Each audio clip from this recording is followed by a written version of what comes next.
How is everybody doing? It is time to do an update on this awesome project.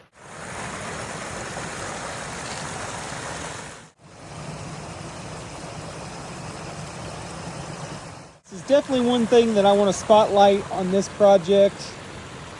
We did a very custom bridge using flagstone. So it's actually like a little landing area, and then it has this cool thin piece of flagstone.